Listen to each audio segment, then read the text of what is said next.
Hi there, Malcolm here for my 385th Booktube video, and today I'll be bringing you my wrap-up for the second month of 2026. So first up, the numbers. I managed to complete 14 titles during that month, 7 more than in the same month of 2025, totaling 3,714 pages, which is almost twice what I managed the previous year, and 22.7 hours on Audible, nearly 3 hours more than 2025. So it gives me a total of 29 books so far, compared to 20, totaling 6,945 pages, compared to 5,065, so I'm up by 1,880, which is a pretty good lead to get in early on in the year. Hopefully I can maintain that. And 42.08 hours on Audible, compared to 50.51 hours from last year, so I am behind by 8.43 hours, but I've closed the gap from January by about 3 hours, so there's potential there. And I can tell you, of the 14 titles I did complete, 9 were novels and 5 were graphic novels. I do like to try and make sure that my novels do outnumber the graphic novels, which I didn't quite manage to do in January. So much happier with that. 2 were standalone, 11 were part of a series, and 1 was part of a trilogy. 2 I reread, 2 I listened to on Audible, and 2 I read aloud to my wife. I own all the books as well, so technically one of them I did borrow it from my dad, but stay within the family, as it were. So that's enough of that. Let's actually look at the books. Now, I have done an individual review video for each and every single one of these books I'm going to show you. I'll leave a link in the description box down below to those reviews, so if you want to know more about them, then by all means go check them out. They're generally about 5 to 10 minutes long, but here I'm just going to wave them at the camera, say what it was and the final result. I'll move on. So 14 books to get through, let's get cracking. Now first up was City of Last Chances by Adrian Tchaikovsky. This is book 1 of the Tyrant Philosophers trilogy. I actually listened to this on Audible and had been doing so for the last 3 years nearly. So yes, I finished it this year, but I think it literally had like the last few hours to go and that was it. So the bulk of this was done before this year. Not the best way to enjoy this book. Didn't understand what was going on for most of it. So boring, just plain dull was my final result. However, I do have the physical copy, which I will reread at some point and give it a better appreciation. And after that, I then finished Star Wars Empire and Rebellion Razor's Edge by Martha Wells. Set between A New Hope and Empire Strikes Back, where our heroes deal with pirates and traitors and spies. Great stuff. Booktastic. And after that, I then finished listening to Dungeon Crawler Carl Book 4, Gate of the Feral Gods by Matt Dinneman. I listened to this on Audible, read by the marvellous Jeff Hayes of Soundbooth Theatre. I'm really enjoying this series. It's got far more depth than it has any right to have, and the serious moments are beginning to outweigh the silly moments. Highly recommend the series.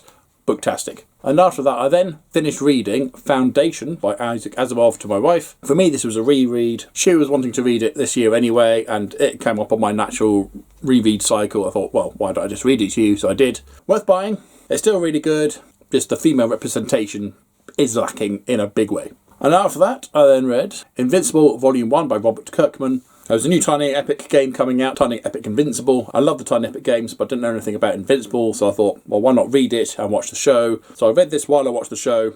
Really, really enjoyed this superhero alternative style story, and then I ended up backing Tiny Epic Invincible. Great stuff, booktastic. And after that, I then read, as my book of the month, Children of Strife by Adrian Tchaikovsky. This is book 4 of the Children of Time series.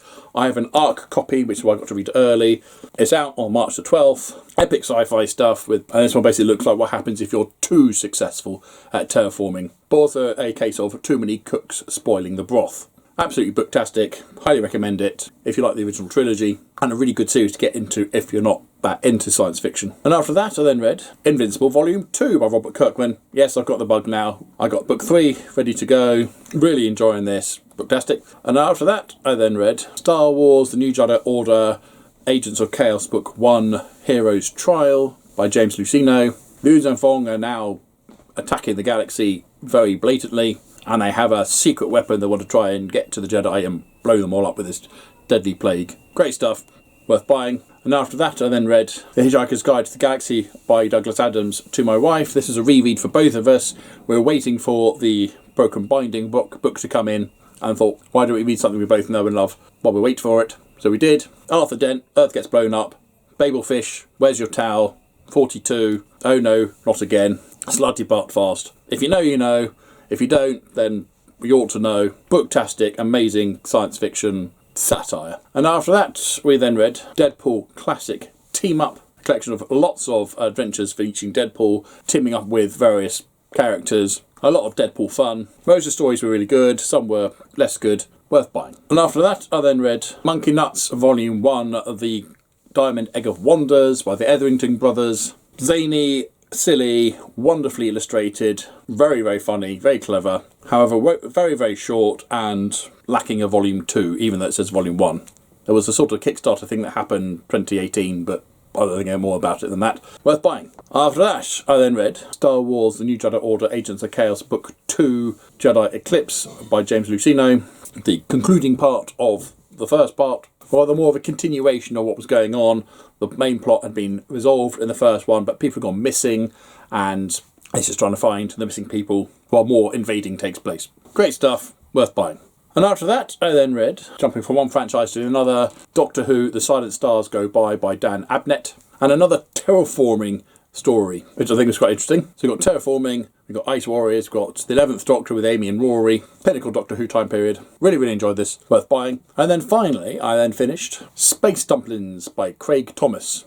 A beautifully illustrated and quite beefy but graphic novel about a little girl called Violet trying to find her lost dad who's gone on a secret mission and gone missing. Far more impactful than it has any right to be. Highly, highly recommend this. Booktastic. An honourable mention, Just Missing Out, Love Will Tear Us Apart by C.K. McDonnell.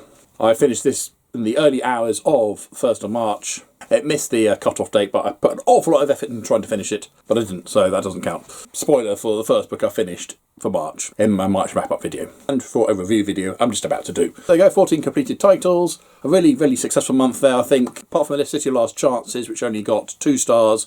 But again, it's more my fault than the book's fault. It needs a better chance. All of these were 4 or 5 stars from me. Really enjoyed my reading this month. So either tell me how your month went, share a link or a list of your reading down below, or tell me what you thought of any or all of the books I just showed you. But as usual, if you have nothing nice to say, then please keep to yourself. Thank you. Don't forget to like, subscribe, and other YouTube things. And if you want, until next time, see you later.